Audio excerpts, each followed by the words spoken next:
Welcome to the Rachel Varga Podcast. I'm your host, Rachel Varga, double board certified aesthetic nurse specialist since 2011 with over 20,000 rejuvenation procedures performed. I'm an international clinical trainer for other physicians and nurses as well, celebrity skin expert, having been featured on some of the world's top proactive aging podcasts, and much, much more. Learn more at rachelvarga.ca and enjoy today's episode.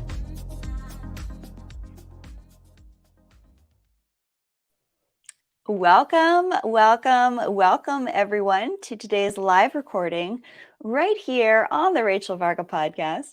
And in today's episode, we are learning all about ways to outsmart autoimmune triggers for more health, beauty, ease, and grace in our lives. You're tuning in here to learn all about the ways that we can continue to be beautiful and slow our aging. And sometimes with all of these environmental stressors that are in our environment through our air, water, lighting, electromagnetics, as well as emotional and spiritual and energetic toxins and interference, learning about these strategies is truly going to set you up to live a life full of grace, ease, beauty, resilience, and radiance. In today's episode, we are interviewing Dr. Tiffany Caplan, and we've had the pleasure of meeting a number of times through our different health networks. And I have to say, the first time I sat next to Tiffany at an event, this was a big media event in New York, loved going to New York. And I just loved her beautiful, bright, pure energy, a very beautiful feminine energy as well, but yet powerful. You know, she knows what she's talking about. So Dr. Tiffany Caplan is an international speaker and best-selling author of The Lupus Solution, your step-by-step functional medicine guide to understanding lupus, avoiding flares, and achieving long-term remission. Dr. Tiffany is a certified functional medicine practitioner and member of the Institute of Functional Medicine. She's the co-owner of Kaplan Health Institute and Central Coast Center for Integrative Health, two healthcare practices seeing patients virtually from around the world, as well as in person in California. She is passionate about her work, having started out as a patient herself, and is thankful to be able to use her firsthand experience to help others regain hope, health, and resilience. She specializes in helping people outsmart their immune system to beat autoimmune diseases. Dr. Tiffany Caplan's book, The Lupus Solution, is a patient's guide to understanding the why behind their symptoms and their autoimmune condition so that they may achieve remission. You will learn how to identify and address your hidden causes of autoimmunity, the simple dietary and lifestyle changes to achieve remission steps, and regain your health and live a symptom-free life. Her link to purchase her book and to learn more about Dr. Tiffany Caplan is in the show notes of this episode. One of the reasons why it's so important to understand these different autoimmune triggers is actually some recent research, and I've published this in my latest article, Oxidative Stress Status, Environmental Toxins, and the Skin. In Canada from 2019 to 2020, mortality rates by type of unknown cause, this is different than any respiratory types of diseases or anything like that, doubled. We're talking doubled from 2019 to 2020. And I talk about these things in weekly scientific roundtables. So this is essentially an all-cause mortality rate by type across all genders. And what I postulate that this is due to is environmental toxins. We're inundated through toxins in our air, water, lighting, electromagnetics, picking up things like yeast, fungi, mold, parasites along the way as well. So I'm really excited to have Dr. Tiffany Caplan here on the show to talk about different strategies so that we can outsmart these environmental toxins that are unfortunately impacting our ability to shine. Welcome to the show, Dr. Tiffany Caplan. How are you today, and what are you excited to talk about here on the show? Thank you for having me. I'm excited with the new research that you just brought to us. I'm excited to talk about just the immune system as a whole and ways that we can outsmart it and understand it better so that we don't have to live with chronic diseases and we know how to protect ourselves better. And there's just so much to talk about it. I'm so just excited to be here and pick your brain and share ideas. So thank you. Excellent. I would love to kick things off. I know that you have a personal experience with autoimmune conditions yourself, and it can be very difficult to get answers in this situation. So, is your story from that what really propelled you to practice in the way that you practice because you feel empathy for those that aren't really getting the answers that they're wanting in the traditional setting? Totally, yes. That's what got me into being the practitioner that I am, going down this path, going down the functional medicine route, and doing all this the studies and educating myself. As I started out as a patient, thankfully I was not diagnosed with an autoimmune disease. I have lots of people in my family that have different autoimmune diseases, but I really got into functional medicine more for mental emotional health, depression, anxiety, brain fog. I was really suffering in grad school, and the traditional medicine route was just throwing antidepressants at me and just telling me, oh, you're just stressed out. But nobody really helped me understand why, what I could do about it. And so that's when I found functional medicine, and it really just opened my eyes to this whole new world of all the things that affect our health and how much control we actually have over our health and our wellness and our radiance and just our quality of life. And so I just went down that path. I was just so excited to learn more, and it just kept going, and then it really led me into these chronic diseases and autoimmune issues, and trying to help people that weren't getting answers traditionally, people that were just getting stuck with you just have to manage it with medications and that's all you can do type of thing. So really excited to talk about all the other things that are out there that you can do and control your health with. Excellent. So you touched on something that I was thinking about before the episode, and you just already said it. What are the first signs that something is off? Our mental ability to have appropriate cognitive abilities, energy, all of that, and also our emotional wellness. Because the first sign of toxicity, what happens?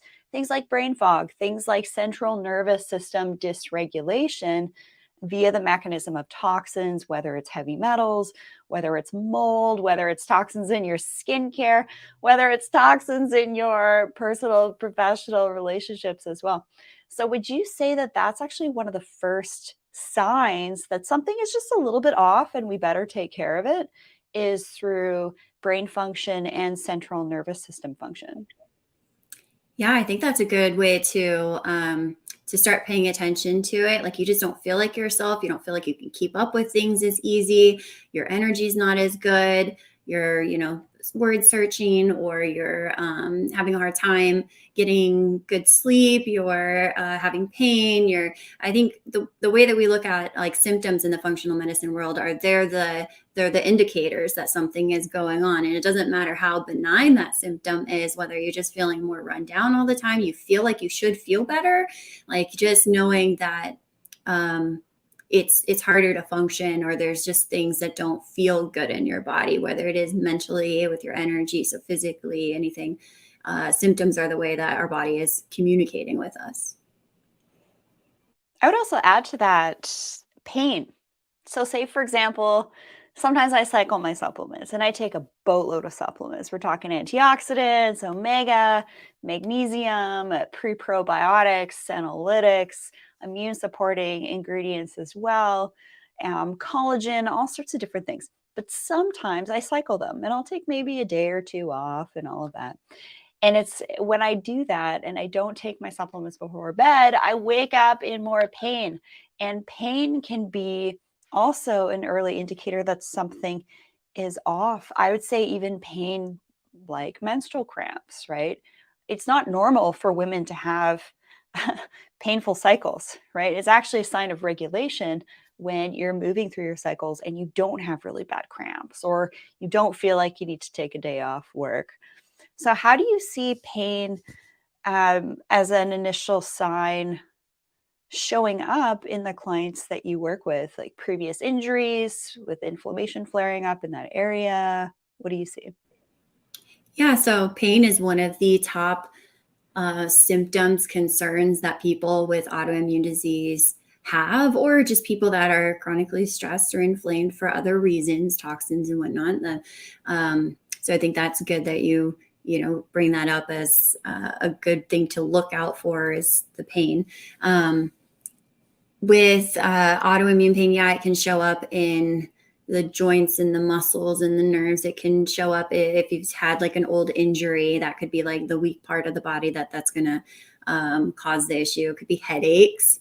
It could just be like muscle tightness, muscle cramping, could be neuropathies. There's so many different ways to look at like pain or different ways that it shows up.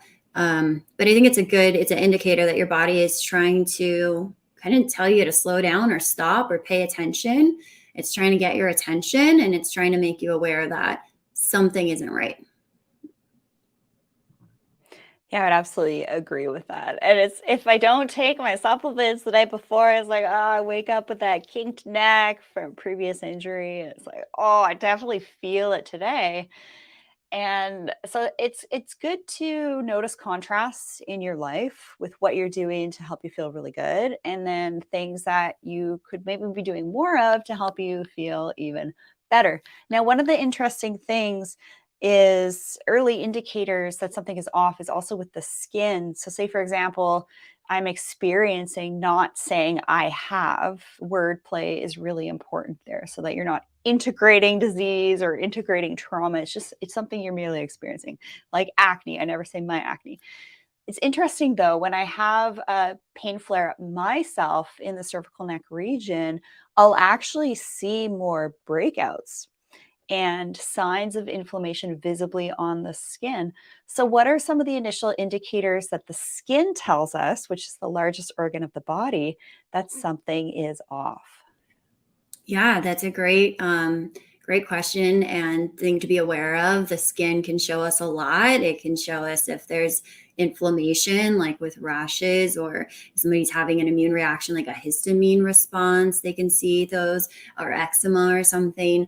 Even like dryness, knowing that maybe you're not absorbing nutrients as good, or you're not as hydrated, or and even loss of like collagen or changes that women will notice with their skin and the aging aspect, or with like facial hair can be a sign that your hormones are off or something. So there's definitely ways you can visibly see that. And I noticed that a good handful of people that's like a weak spot in their body where that's where they're going to notice symptoms maybe first, and other people won't notice it as much. And it kind of just depends on the person.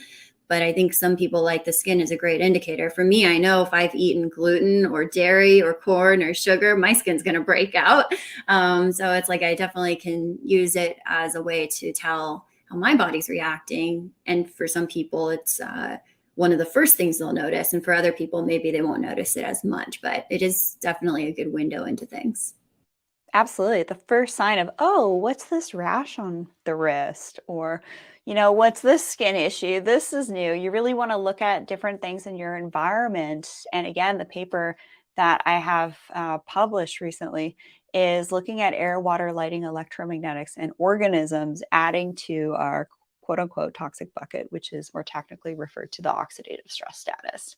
And what I love about functional medicine practitioners like yourself and your partner in your clinics is that you do a very in-depth intake process. And in the aesthetics world, we're simply relying on the patient to tell us their medical history. But there really isn't a lot of investigation into their environment and lifestyle as to why they have a lot of redness to their skin, why they have hyperpigmentation, why they have and are experiencing acne, why they have hair loss, right? Why they have hyper or hypopigmentation on the body and also on the face, and even what's going on with the nails. So if you truly want to be a radiant human, you got to make sure that you're really caring for yourself in the body, mind, spirit, and energy facets. So I would love to ask you, this is what I consider the trillion infinite dollar question. What is radiance to you? That's a great question. I think radiance means that you're feeling good in your body, physically, mentally, emotionally. There's nothing that feels off or wrong, or you're not experiencing symptoms.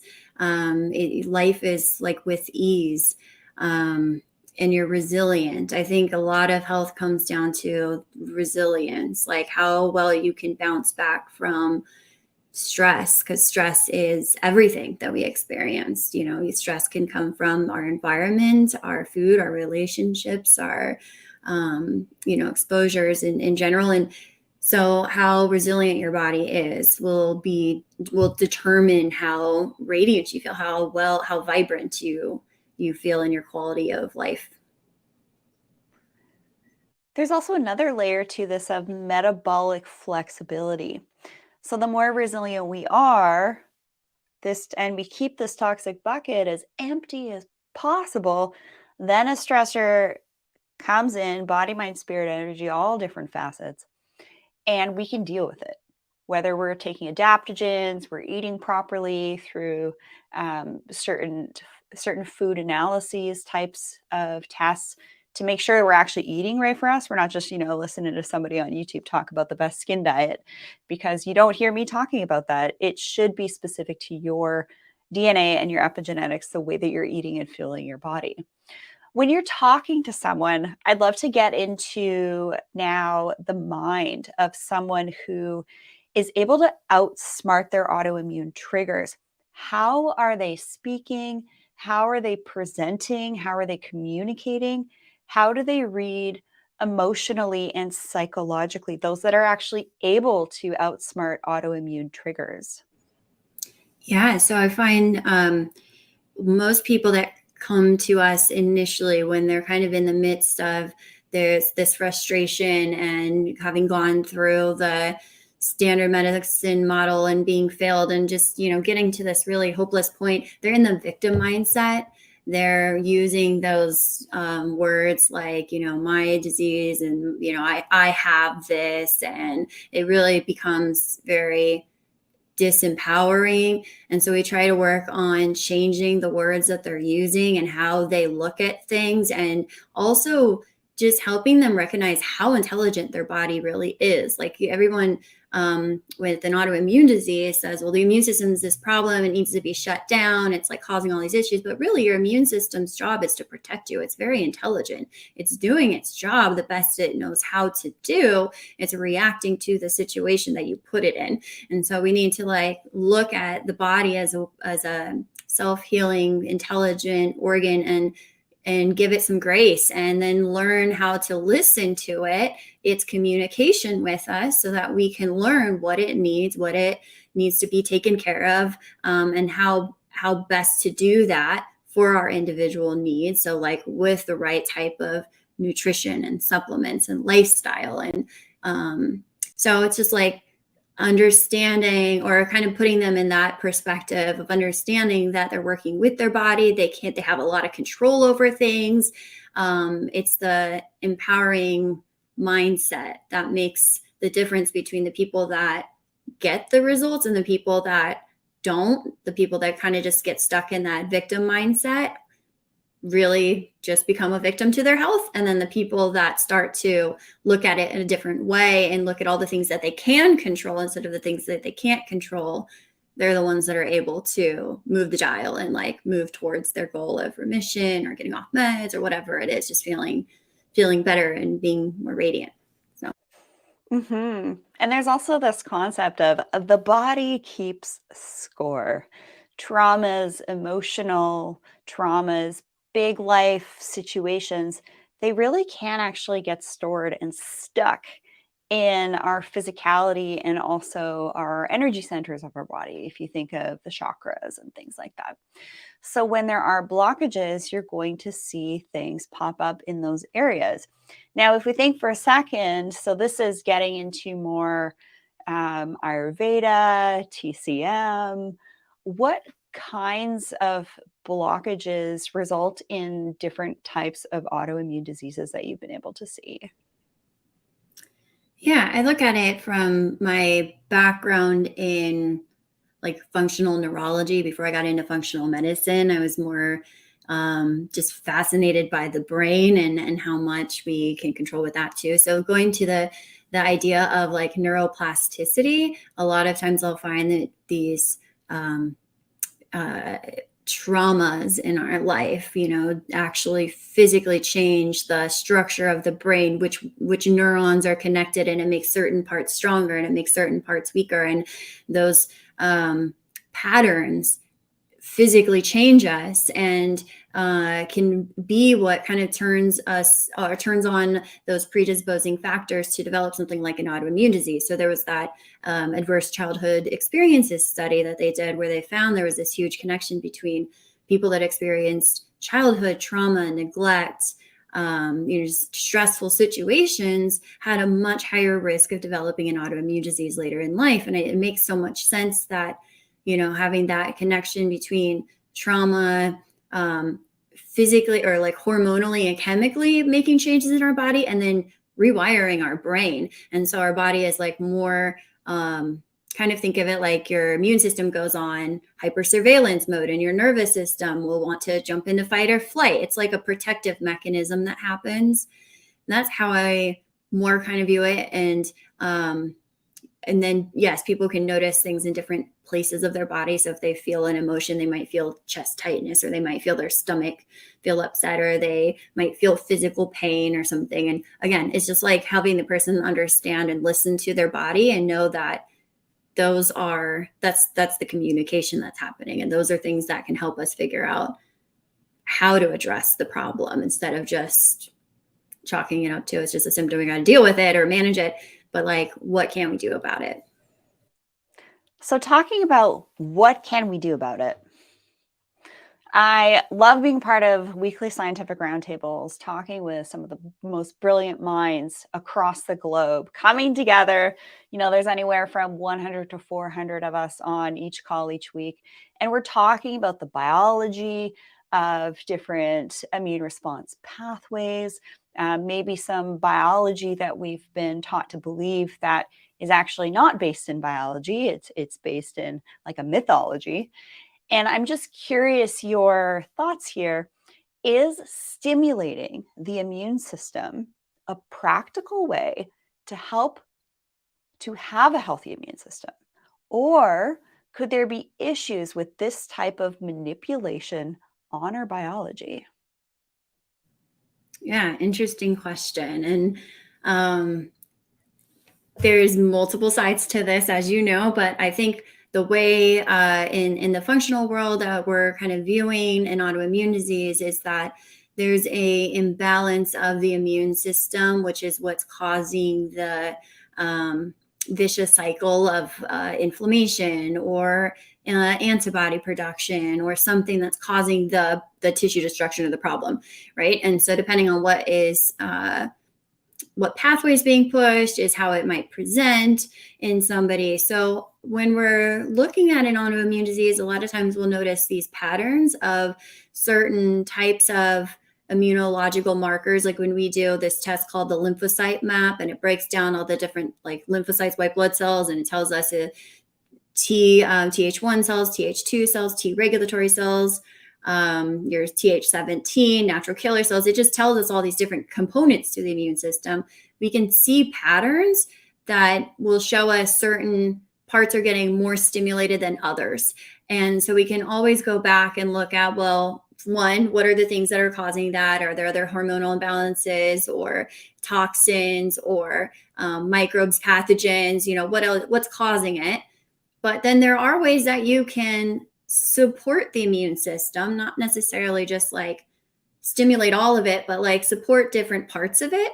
So for example, like the T regulatory cells are kind of the orchestrators of the immune system. They help balance things out. And so Treg cells need things like vitamin D and glutathione and omegas, and you can stimulate that part of the immune system to help it overall balance everything, right? So there's different like ways to think of stimulating the immune system. In conventional world, they're just like, oh, it's an autoimmune disease. It's an overreaction of the immune system. We're going to shut the whole thing down, but it does not fix the balance issue and like what's causing the balance issue in the first place. So we do work on like stimulating the immune system in certain ways by giving it the support that it needs to balance itself. It's an interesting overlap here. If we think about, okay, I'm going to get lots of sunshine so that I get my body to make more melanin so that that melanin can then be more protective of my skin. So it's almost like a similar way of looking at it, which in a way could be flawed with this concept of quote unquote stimulating the system, all different systems, the integumentary system, immune system, cardiovascular system. Sometimes a little bit of stress can be good. However, a manipulation of these pathways, I think, is just ripe for things going wrong, and especially in the autoimmune sense. And I think a lot of things, it's like, for example, you want to build a resilience to mold, go in a moldy home. It doesn't work that way.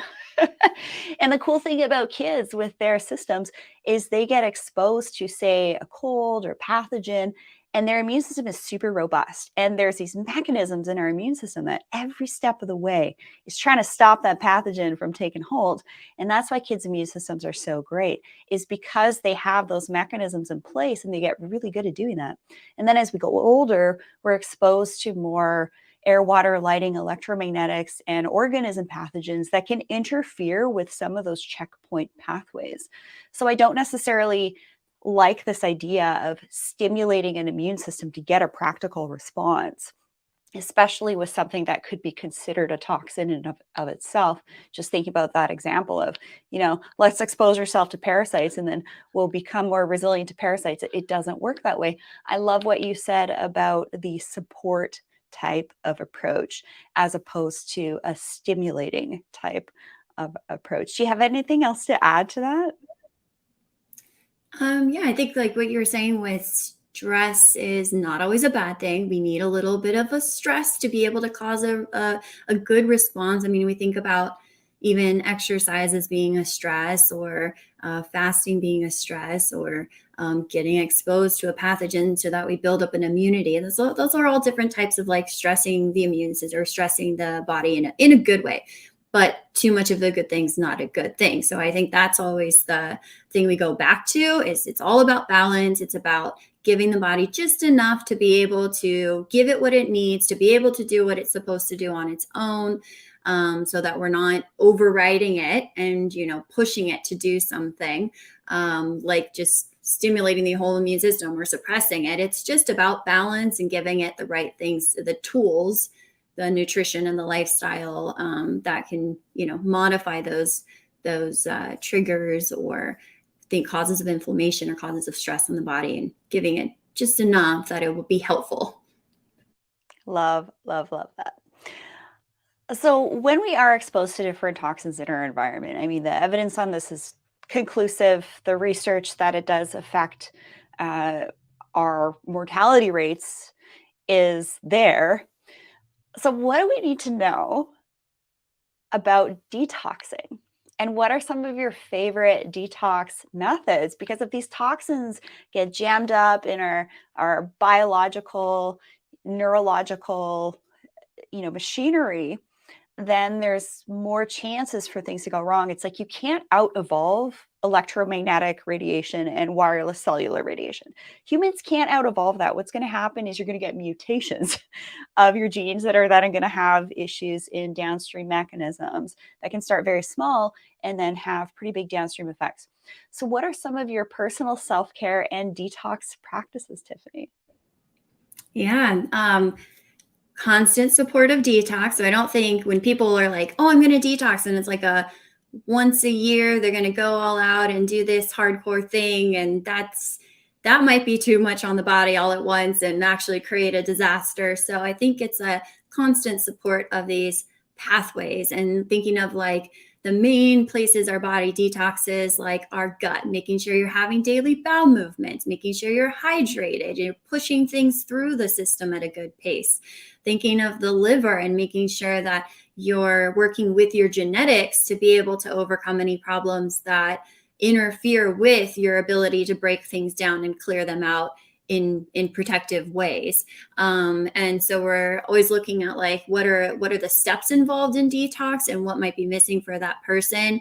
Sometimes just getting them a cleaner environment, teaching them about personal care products and things in their home, and having HEPA filters and water filters, and, just avoidance of a lot of the things that they don't even realize are so toxic, but then supporting those natural pathways that already do that work in the body.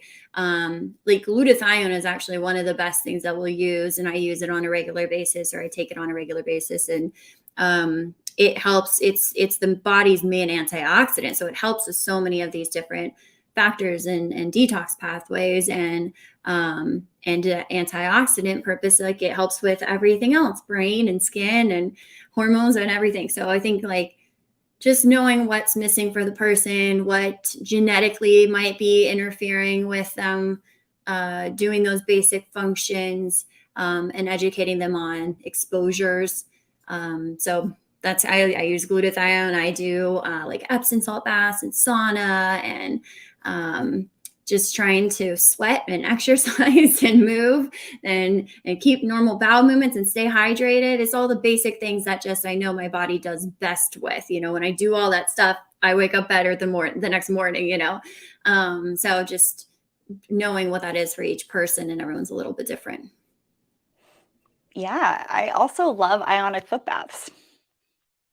Those are fantastic at literally drawing out impurities using this energy coil, essentially, in this tub of water that you add a little salt to make sure it's staying at the right frequency. And it's such a cool type of technology that's relatively inexpensive. I mean, you can go and get ionic foot baths for, $40 to $70 a pop, or buy your own for a few $100s. And then you can sit down, watch your favorite show, whatever, with a loved one. And you can actually do it side by side in duo. And it's really great to be able to do those types of things at home that are relatively affordable and easy to do and kind of fun. You look at the tub after you've done your detox, you're like, oh my gosh, that was in my body. It's like this like brown soup with all sorts of different things. I don't know, foot baths are really, really cool. What do you think about them? I don't have any actual personal experience with using them. I've just heard cool things like with what you just said, what people notice when they use it. I think it's a cool avenue. I just haven't personally invested in that yet. I haven't gotten there. Well, when you do, you'll be like, wow, I wish I had been doing this sooner. Saunaing and foot baths are some of the best ways I've learned with interviewing different experts to detox. But yes, like you said, moving that body, get that lymph moving, because the more toxins we have stagnant or energy or traumas, the less likely, the more likely they are to kind of take hold and then create issues with regulation of normal immune response. So this is a question that I know you are very, very well at answering. If someone has been diagnosed with an autoimmune disease, how can they possibly reverse it? Yes, great question. I think the education piece is always what we go back to. When I sit down with somebody that has been diagnosed with an autoimmune disease, or somebody that hasn't had a diagnosis, but they have all these crazy issues and they've been going to all these doctors and nobody's giving them an answer, so they really don't even have a label yet, but they have all these chronic issues. We just talk about what led to that point. What does their diet look like? Their lifestyle look like? What are the things that they're doing? What do they notice that helps them? What do they notice that doesn't? And it's just kind of, again, making this or creating this awareness of their own body. People know their body better than any doctor. They live in it. They understand. They deal with it all the time. They understand. So just creating that awareness of, there's so many different layers and there's so many different things that are in your control. I mean, you think about choices that you make on a daily basis, like what you eat. You make that choice multiple times a day, probably every single day. You choose how you plan your day to fit in exercise and self-care, and making sure you're giving your body the support and nutrition and stress management that it needs to function to the best of its ability. So there's a lot of things that, people are unaware that they're doing, that are creating challenges, unnecessary challenges in their body. And so nobody is doomed to have an autoimmune disease, or to have to deal with the repercussions of an autoimmune disease for ever, right?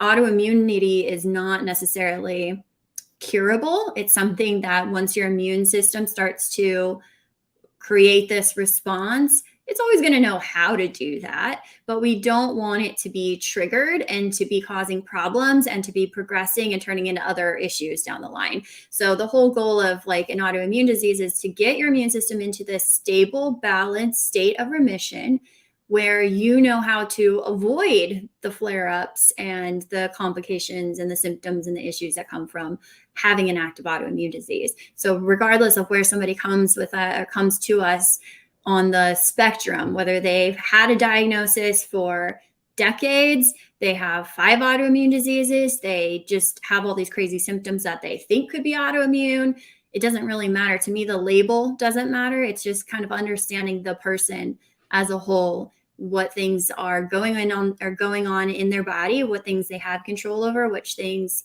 we can make changes with, and empowering them with the right information.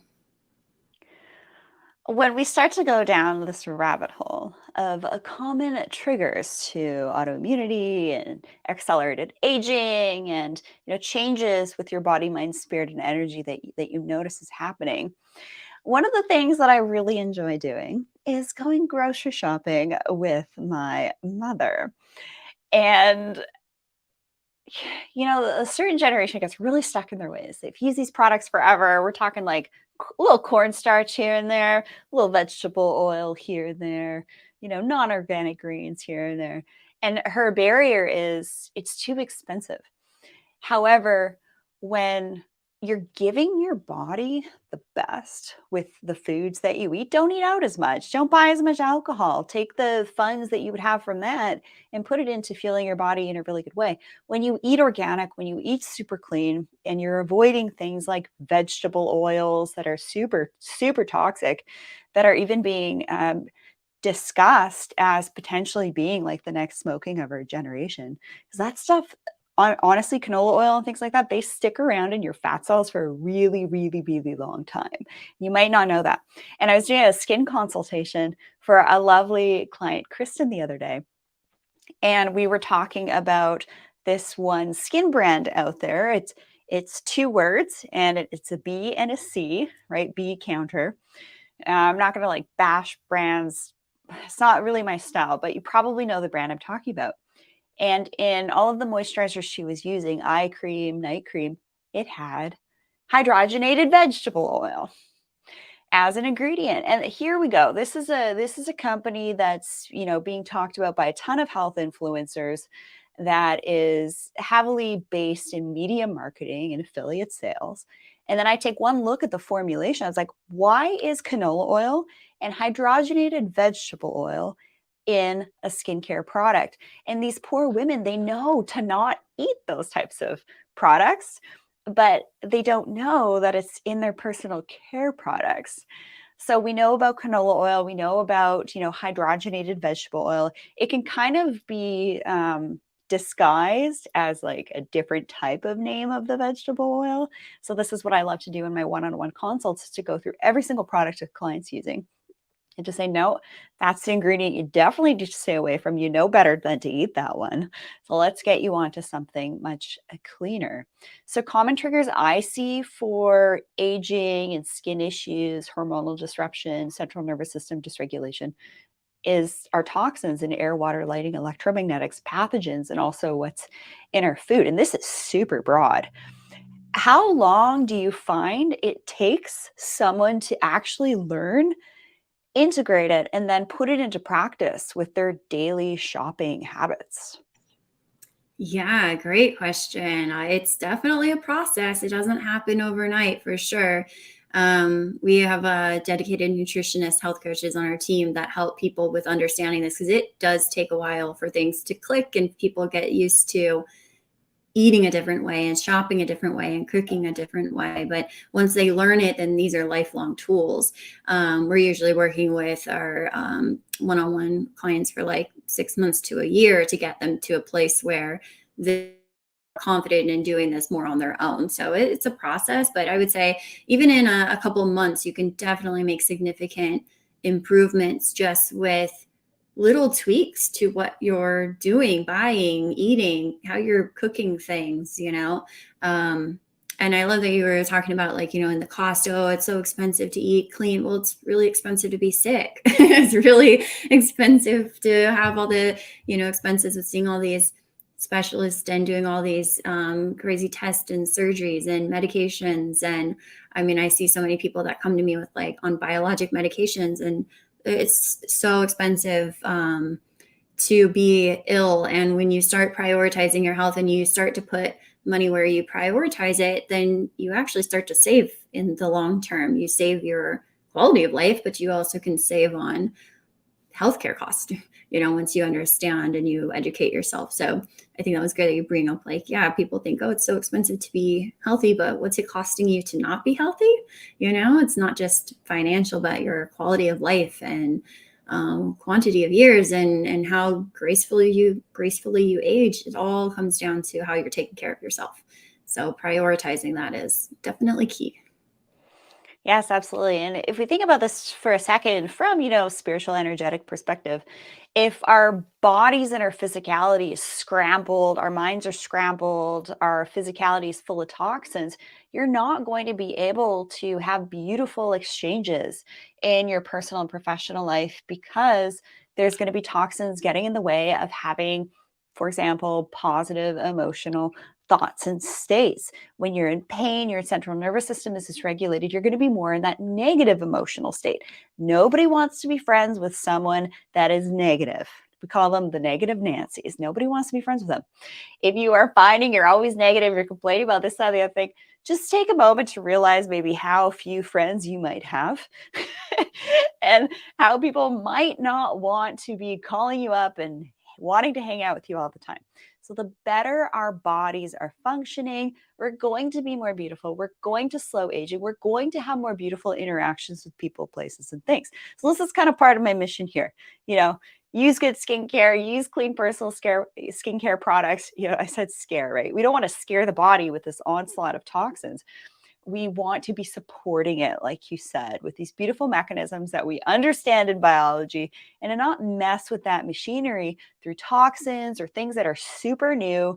There's always this bright, shiny object that people want to get because, they're told it's good for you, but you got to think twice, and you really have to take ownership of how you're living and the ways that you are supporting yourself, and to not be afraid if you ruffle a little feathers. If, say, for example, a family dinner at my sister's house, there's a lot of deep frying going on with homemade onion rings. I was having this mega onion ring craving the other week. It was wild. I don't usually eat fried foods, and I had a little bit of it. And then day 3, day 4, I was flat out in pain, in headaches. I did not feel good at all.